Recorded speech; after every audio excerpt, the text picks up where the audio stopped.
കർണാടകയിൽ നടുക്കമുണർത്തുന്ന കൊലപാതക കേസിൽ യുവതിയും ഭർത്താവും സഹോദരനും അറസ്റ്റിലായി. അശ്ലീല ദൃശ്യങ്ങളും സന്ദേശങ്ങളും അയച്ച് നിരന്തരം ശല്യപ്പെടുത്തിയ യുവാവിനെ കൊലപ്പെടുത്തി മൃതദേഹം കത്തിച്ചു കളഞ്ഞതെന്നാണ് കേസിലെ പ്രധാന ആരോപണം. സ്വകാര്യ ലാബിലെ ജീവനക്കാരനായ 26 വയസ്സുള്ള ബസവന ഗൌഡ പട്ടീലാണ് കൊല്ലപ്പെട്ടത്. ഒരു വിവാഹ ചടങ്ങിനിടെ പരിചയപ്പെട്ട യുവതിയെ ഇയാൾ ഏകദേശം 1 വർഷത്തോളമായി നിരന്തരം ശല്യപ്പെടുത്തിയിരുന്നുവെന്നാണ് അന്വേഷണത്തിൽ കണ്ടെത്തിയത്.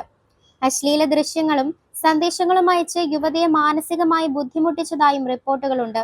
യുവാവിന്റെ ശല്യം അതിരുകടന്നതോടെ യുവതി ഈ വിവരം ഭർത്താവിനോടും സഹോദരനോടും പങ്കുവച്ചു. തുടർന്ന് 3 പേരും ചേർന്ന് യുവാവിനെ കൊലപ്പെടുത്താൻ തീരുമാനിച്ചുവെന്നാണ് പോലീസ് പറയുന്നത്. ആസൂത്രിതമായി യുവാവിനെ വിളിച്ചു വരുത്തിയ ശേഷം ആക്രമിച്ചു കൊലപ്പെടുത്തുകയും പിന്നീട് തെളിവുകൾ നശിപ്പിക്കുന്നതിനായി മൃതദേഹം കത്തിച്ചു കളയുകയും ചെയ്തതായാണ് അന്വേഷണ സംഘം കണ്ടെത്തിയത്. ഈ മാസം 7-ാം തീയതി ശിവപുരം പ്രദേശത്ത് പാതി കത്തിയ നിലയിൽ ഒരു മൃതദേഹം കണ്ടെത്തിയിരുന്നു. സംഭവം ദുരൂഹത സൃഷ്ടിച്ചതോടെ പോലീസ് വിശദമായ അന്വേഷണം ആരംഭിച്ചു. മൃതദേഹത്തിന്റെ തിരിച്ചറിയൽ ഉറപ്പാക്കിയ ശേഷമാണ് അന്വേഷണം ബസവന ഗൌഡ പട്ടീലിലേക്കും തുടർന്ന് പ്രതികളിലേക്കും എത്തിയത്.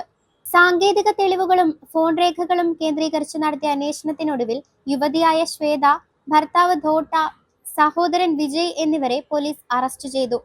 ചോദ്യം ചെയ്യലിൽ ലഭിച്ച വിവരങ്ങളുടെ അടിസ്ഥാനത്തിൽ കേസിന്റെ കൂടുതൽ വിവരങ്ങൾ പുറത്തുവരികയാണ്. അതേസമയം യുവാവിന്റെ ശല്യം ഗുരുതരമായിരുന്നെങ്കിലും നിയമം കയ്യിലെടുക്കുന്നത് ഒരിക്കലും ന്യായീകരിക്കാനാകില്ലെന്ന് പോലീസ് വ്യക്തമാക്കി. പ്രശ്നങ്ങൾ നിയമപരമായി പരിഹരിക്കേണ്ടതിന് പകരം കൊലപാതകത്തിലേക്ക് നീങ്ങിയതാണ് ഈ ദാരുണ സംഭവത്തിന് കാരണമായതെന്നും അധികൃതർ ചൂണ്ടിക്കാട്ടി.